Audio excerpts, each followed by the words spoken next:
تو آپ کا کہنا یہ ہے کیونکہ عموماً کیونکہ دیکھیے یہ ایسی جس کو کہنا چاہیے اتنی تاریخ اس قسم کی ہے کہ کوئی بھی پوری طرح صحیح مستند تاریخ تو نہیں لکھ پایا ہے تقسیم کی. تو کچھ لوگ کہتے ہیں کہ نہیں کوئی 1 ملین کے قریب اگر لوگ قتل ہوئے ہیں تو اس میں آدھے مسلمان تھے آدھے ہندو اور وہ تھے سکھ تھے, کیونکہ یہاں راول پنڈی وغیرہ کے علاقے میں, حسن ابدال کے علاقے میں اور ادھر بہار کے علاقے میں بہت مسلمانوں نے مارا. پھر یہاں پر پھر خصوصاً پنجاب میں سکھوں اور ہندوؤں نے مسلمانوں کو مارا. تو یہ مگر آپ لوگوں بات یہ جب وحشت پھیلی ہے تو پھر مذہب ایک طرف رہ گیا. تو بس پھر یہی ہوا کہ جو صورتحال دکھائی دے رہی ہمیں جو اس دور میں, تو خود آج جو سکھ ہیں پشیمان ہیں. اور لطف ہے کہ جب راجہ غضنفر مرحوم ہائی کمشنر ہو کے انڈیا گئے, انہوں نے ایسی فضا پیدا کی کرکٹ وغیرہ میں یہ وہ, تو یہاں سے باقاعدہ میں جب ایم اے کر رہا تھا مجھے یاد ہے 54 میں, اور سن 47 میں زیادہ فاصلہ تو نہیں ہے نا, کتنا فاصلہ ہے کوئی آپ اندازہ کریں. ہاں, تو حالات بالکل بدل گئے. اور یقین کیجئے کہ ہمیں ویزا دیا بغیر اس کے کیا کہنا چاہیے تھے پاسپورٹ کے, ویزا لائن میں کھڑے ہو گئے اور اندر میجسٹریٹ نے مہر لگائی جائیں. ہم گئے, آپ یقین کریں سکھوں نے ایسا استقبال کیا. اچھا. ہاں, تھال لے کے کھڑے ہوئے ہیں, لڈو اور یہ اور مٹھائی اور فلاں, اور وہ ہمیں دے رہے ہیں کہ نہیں. اسی لیے وہ کہتے ہیں کہ وہ جو ہنگامے اور وہ بلبے تھے, وہ لوگ کہتے ہیں کہ وہ تھے پولیٹیکل, اس کے پیچھے تھا معاملہ. اور اسے مجھے اردو کا اس کا لفظ سمجھ میں نہیں آ رہا کہ وہ پرومپٹڈ تھے. مجھے سمجھ میں نہیں آ رہا اردو میں کیا کہوں, لیکن وہ پرومپٹڈ تھے, طے شدہ تھی, طے شدہ تھا کہ یہ ہونا ہے. اور لیکن یہ بڑی وحشت ہوئی, ایسا نہیں ہونا چاہیے تھا, کیونکہ ہم نے آزادی کی بڑی قیمت دے دی ہے. چلو اس کا ایک ہمیں یہ تو فائدہ ہونا چاہیے تھا جو نہیں ہوا, کہ اتنی قربانیاں دی ہیں, کو عقل و ہوش سے کام لیتے, ملک کو ترقی کرتے. اور یہ جتنا غلط کام ہوا یہ سب اس لیے ہوا. اس کی اچھا ایک اور بنیادی وجہ یہ ہے کہ شروع میں جو ویکیو پراپرٹیز تھیں ان کو وہ لوگ جن کے پاس تھڑے تھے, مکان چھوٹے چھوٹے تھے, انہوں نے کوٹھیاں لے لی, اور جن کے پاس ٹھیک ٹھاک خوشحال تھے وہ محروم ہو گئے. ہمارے 2 مکان تھے, ہمیں کچھ نہیں ملا. آپ اندازہ کریں, میرے والد صاحب جو ہیں تو ان کے پاس کلیم رہ گیا اور وہ کوئی مکان نہیں لے سکے. ہاں, اور پھر یہ ہوا کہ ایک نے کہا جی میں آپ کو مکان دلاتا ہوں, پنڈی میں تھا میں اس وقت ولیج محکمے میں. تو وہاں ایک نے کہا جی آپ 500 روپے مجھے دیں, یہ دیکھیں یہ بلڈنگ ہے, یہ آپ کو میں ابھی دلوا دوں. والد صاحب نے کہا نہ میں نے رشوت لی ہے, واقعی نہیں لی انہوں نے, حالانکہ پٹواری تھے وہ, اور نہ رشوت دوں گا. نہیں دی. تو میں نے کہا چلو خدمت کے طور پہ دے دیتے, لے لیتے مکان. لیکن نہیں, مگر یہ تھا وہ تھی ہی رشوت. تو آپ کے والد وہاں بھی امبالہ میں بھی پٹواری تھے اور یہاں آ کے بھی پٹواری. تو پٹواری تو زمینوں پہ سنا بہت قبضہ کر لیتے ہیں, آپ کے والد نے کچھ نہیں کیا, بس مجھے پڑھایا. اور 100 روپے تنخواہ تھی, 50 مجھے دیتے تھے. لاہور میں چچا میرے تھے, وہ آئے کہتے ہیں بھائی یہ میں اسے ہاسٹل میں داخل کروں گا. میں نے کہا یہ کیوں ہاسٹل میں, ہمارے یہاں رہے گا. تو والد صاحب نے کہا اچھا پھر یہ یہاں رہے گا, لیکن بھائی جو بھی خرچ ہے. اس نے کہا پھر ہاسٹل میں داخل کر. بڑی محبت سے اور بڑے, تو گھر میں رکھا 2 سال. تو بڑے اچھا. مگر آپ دیکھیے کتنے عظیم لوگ تھے کہ حالانکہ اتنے مسائل مالی مسائل سے گزرے اور نقل مکانی ہجرت سب, اس کے باوجود ان کا یہ تھا کہ نہیں رشوت نہیں لوں گا نہ دوں گا. لیکن اب کیسا ماحول بدل گیا. بس یہ لوگوں میں حوث سے زر جو ہے نا بس یہ بڑھ گئی ہے بہت. اور یہ تو یہ کیا سمجھا جائے کہ وہاں سے جو لوگ آئے تھے ان میں نہیں تھی, وہ بڑے پروفیشنل اور جذبے کے ساتھ آئے تھے. ایک تو یہ تھا کہ ان کے سامنے کوئی مثال نہیں تھی, ایسی بری مثال نہیں تھی. اچھی مثالیں تھیں, سادہ لوگ تھے بالکل, اور جو کچھ انہیں حاصل تھا وہ سمجھتے یہ بہت ہے.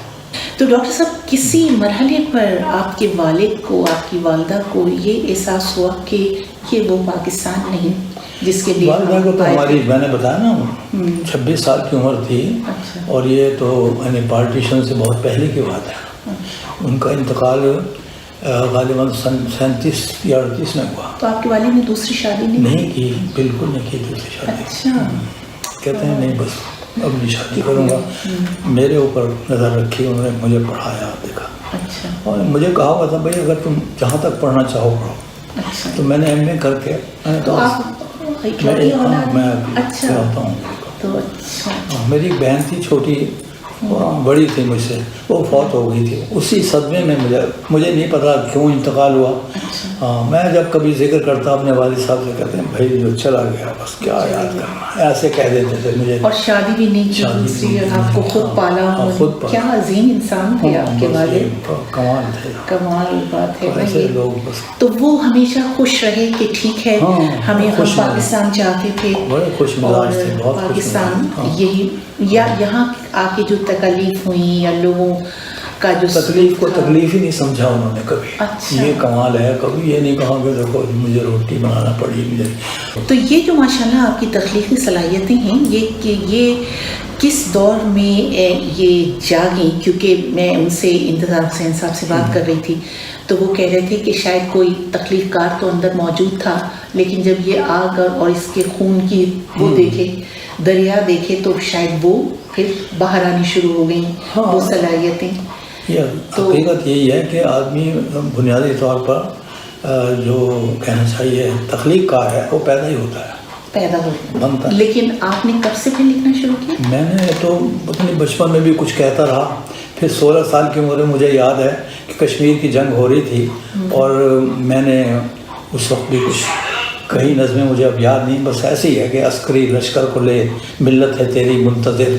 ہجرت پہ کوئی آپ کی نظم یا کوئی غزل ہو تو ہمیں سنائیے, یا کچھ اشعار آپ کو اپنے, آپ کی کوئی غزل نظم جو بھی ہو. زمین شب سے اگائی تھی روشنی ہم نے, واہ, جلا کے خود کو مٹائی تھی تیرگی ہم نے, نئی لکیر خود اپنے لہو سے کھینچی تھی, خود اپنے خون سے کیا دائرہ نیا تخلیق, مگر وہ صبح درخشاں جو خواب خواب ہوئی کہ اہل درد کی نظریں منتظر جس کی افق کے پار کہیں باشکستہ ٹھہری ہے. چلو کہ خود ہی گھروں سے نکل کے دیکھ آئیں, یہ دوستوں کی عطا ہے کہ دشمنوں کی جفا, مگر یہ کام بھی ہم پر گراں گزرتا ہے کہ اپنی ذات کا ہم احتساب کر لیتے ہیں. یہ سوچنے کی بھی فرصت نہیں رہی باقی کہ مر چکے ہیں تو جینے کی آرزو کیوں ہے, نگار صبح کا چہرہ لہو لہو کیوں ہے. اگر یہ سچ ہے قلم مصلحت کا دشمن ہے, خلوص وقت کی سب سے بڑی حقیقت ہے.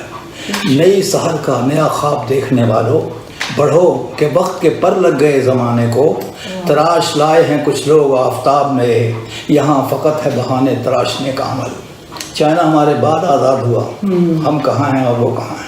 اگر یہ سچ ہے قلم مصلحت کا دشمن ہے, خلوص وقت کی سب سے بڑی حقیقت ہے. نئی سحر کا نیا خواب دیکھنے والوں, بڑھو کہ وقت کے پر لگ گئے زمانے کو, تراش لائے ہیں کچھ لوگ آفتاب میں, یہاں فقط ہے بہانے تراشنے کا عمل. سرے فصیل تمنا جلے چراغ نئے, پہن کے موسم گل آ گیا نئی پازیب.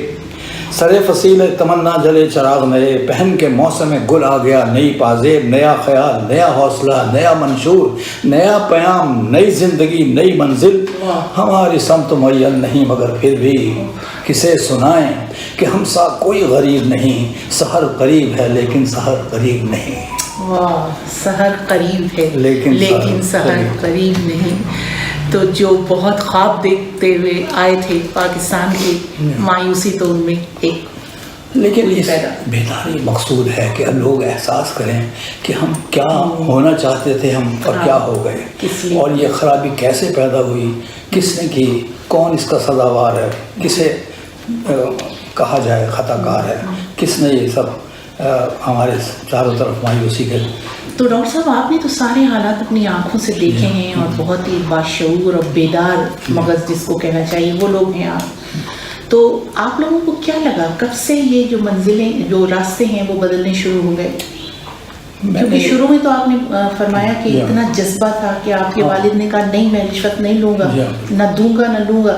تو اگر یہی جذبہ آگے بڑھتا تو پھر تو پاکستان آج کہاں ہوگا. یہ کہ ہم لوگوں کی تربیت اور نہج پہ ہوئی, نئی نسل کی تربیت جو ہے وہ اور نہج پہ ہوئی. پھر آپ لوگ ذمہ داری نہیں, ذمہ داری تو ہے بالکل. جن لوگوں نے میں آپ کو بتاؤں, میں کہا کرتا ہوں کہ معیار زندگی کا جنون ہمارا دشمن ہے. یہ معیار زندگی کیا ہے؟ یہ خواب میں ملنے والی چیزیں ہیں. لیکن اگر یہ پیدا ہو جائے کہ نہیں عزت نفس بڑی چیز ہے، یہاں عزت نفس کا تصور نہیں. کسی کو ہتکڑی بھی لگ جائے پرواہ نہیں کرتے، قید میں چلے جائیں پرواہ نہیں کرتے، نکل آئیں گے پھر. تو ہماری عدالتیں صحیح نہیں کرتی، یہ میں آپ کو بتاؤں. بالکل. اگر عدالتیں صحیح، دیکھیں چرچل نے جب جنگ ہوئی ہے دوسری، تو اس نے پوچھا صرف ایک ہی سوال کہ کیا ہمارے ہاں عدالتیں کام کر رہی ہیں صحیح؟ سب نے کہا بالکل. کہیں گے پھر فتح ہماری ہے.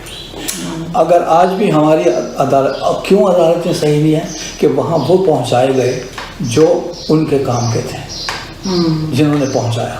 اور دوسری یہ کہ جو وکیل ہے وہ سچ کو جھوٹ اور سچ کو جھوٹ کو بنا دیتا ہے. حالانکہ وکالت جو ہے یہ بہت ہی معتبر پیشہ تھا کہ سچ کو سچ ہی رکھیں، جھوٹ کو جھوٹ ہی ثابت کریں. لیکن ہمارے یہاں ایسا نہیں ہے. اب کیا کہا جائے کہ اتنا بڑا وکیل ہے اعتراض احسن، لیکن ایک باہر کی تعلیم پا کے الٹی سیدھی اردو بولنے والے کے نیچے بیٹھا ہوا کہ ان میں جرت نہیں ہے یہ بتائیں کہ بھائی لیڈرشپ تو ہمارے پاس ہے، آپ کہاں سے آگے لیڈر، کیا کام ہے آپ کا؟ یہ حقیقت ہے کہ ہم نے ان لوگوں کو اپنا رہنما بنایا جو رہنمائی کے قابل نہیں تھے. کل ہی میں نے کوئی شعر کہا تھا کہ میرا خیال اس میں اتفاق سے ہے. میں یہ کہنے والی تھی کوئی اور آپ کو پسندیدہ اپنی غزل ہو، کوئی تازہ غزل ہو تو ارشاد. بس وہاں 3-4 شعر ہیں سنا دوں گا یہ اور بند کر لیں بے شک. ارشاد. دل میں رنج و ملال ہے اب تو، ہر طرف ایک زوال ہے اب تو. دل میں رنج و ملال ہے اب تو، ہر طرف ایک زوال ہے اب تو. بند کوچے میں آ گئے وہ بھی، واپسی بھی محال ہے اب تو. بند کوچے میں آ گئے وہ بھی، واپسی بھی محال ہے اب تو. خود فریبی میں مبتلا ہونا یہ بھی گویا کمال ہے اب تو. خود فریبی میں مبتلا ہونا یہ بھی گویا کمال ہے اب تو. رہنماؤں میں رہزنی دیکھی، کوئی کیا ہے یہ حال ہے اب تو. کون سچا ہے کون جھوٹا ہے، لب پہ یہ بھی سوال ہے اب تو. کون سچا ہے کون جھوٹا ہے، لب پہ یہ بھی سوال ہے اب تو. تو یہ بہت صحیح، بہت ہی آپ نے جو ملک کی صورتحال ہے اور جو حالات ہیں آپ کے ارد گرد، ان پر یہی اب لکھا جا سکتا ہے. تو میں ہمیشہ جو بھی شاعری کرتا ہوں میں وقت کے تقاضوں کو سامنے رکھتا ہوں، حالات کو دیکھتا ہوں، اپنی کیفیت کو دیکھتا ہوں، اپنی محرومیوں کو پیش نظر رکھتا ہوں. ہم کام کریں. ڈاکٹر صاحب آپ کو لگتا ہے کہ جو ادبی ماحول ہے ملکی حالات سے وہ بھی متاثر ہوا اور ادب میں بھی ملاوٹ ہوئی؟ ادب میں ہاں یہ تو ہے، بہت سے لوگ وہ ہیں جنہوں نے قلم کی حرمت کا احساس نہیں کیا اور نام نہیں لیتا، لیکن جو کہنا چاہیے اعلیٰ اقتدار میں جو لوگ ہیں ان کی قربت ان کو نصیب ہوئی، انہوں نے فائدے اٹھائے. کسی کو سفیر بننا، درباری تو یہ تو ہے، لیکن ہم بے لحاظ ہے، درباری ادیب بہت ہیں. بالکل ہمارا کریٹو ورک جو ہے نا اپنی جگہ، اور یہ ہمیں کچھ پسند ہی نہیں. ہم چاہتے ہیں ہمارا سب کچھ اچھا چل رہا ہے، کام، گھر ہے، بچے ہیں، رونق ہے. تخلیقی سفر جاری ہے. ہاں یہ تو عجیب بات ہے. آج بھی میں سوچ رہا تھا، میں کہہ دیتا ہوں کہ بس کافی ہو گیا، لیکن اب میری غزل کے تقریباً 70 غزلیں ہو چکی ہیں، تو انہیں اب چھپانا ہے. لیکن میں کہتا ہوں کہ بعض اوقات وہ نظر بھی لگ جاتی ہے کہ یار آپ اتنا سرمایہ. تو گویا اب آپ کی نئی کتاب آنے والی ہے انشاءاللہ. کتنی آپ کی کتابیں ماشاءاللہ سے 40-45 گنتی کرنی ہے آپ نے؟ 40-45 کتابیں ڈاکٹر صاحب کی 40-45 کتابیں لگتا ہے لکھنے کی مشین ہے. نہیں میں ایسا نہیں ہے، وہ ہے، لیکن میں کوشش یہ کرتا ہوں کہ اپنے اس معیار کو برقرار رکھوں. ہاں کہ تقریباً 40 کے قریب کتابیں ہیں، اس میں شاعری کی ہیں اور آپ کے اور کیا چیزیں ہیں؟ یہ دیکھیں نا کہ آپ نے نعتیں بھی لکھی ہیں. آپ نے یہ میں بتاؤں کہ 14 مجموعے تو میرے نعت کے ہیں، سوری غزل کے ہیں. 10 مجموعے جو ہیں وہ یہ اس کے ہیں، نعت کے ہیں. ٹھیک ہے نا. تنقید کے تبصرے جو ہیں وہ آپ کے سامنے ہیں کہ حرف ہنر ہے، معیار ہنر ہے، اور یہ وقار ہنر ہے، اور ایک یہ نئی کتاب جو ہے آپ کو یہ دیں گے